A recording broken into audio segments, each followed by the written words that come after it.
be destroyed if the world finds out that they can lower their blood sugar and reverse their type 2 diabetes naturally without drugs. What Chaminda was saying made me feel physically sick, and I became more determined than ever to develop a natural treatment plan. I told Chaminda all about my wife's condition and begged him to help me develop my research into something that could actually work. In return for a nominal payment, Chaminda agreed to work on a treatment protocol in his spare time.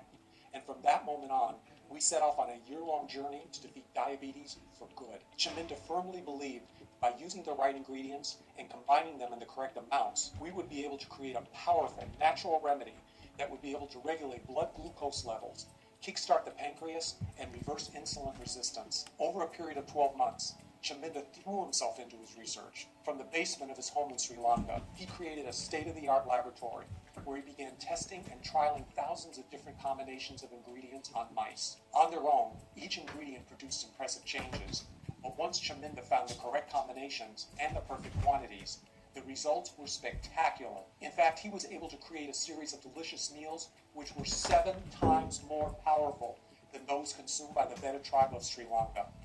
And as Chaminda explained, unlike a drug, which would require years of testing and FDA approval, we could start using our recipes on diabetic patients straight away because the formulas were 100% natural. We just needed one willing patient. And of course, that first patient was my wife. The very next morning, I visited my local grocery store to pick up all the ingredients I needed, and Rachel started the program right away, following the exact protocol that Chaminda had recommended.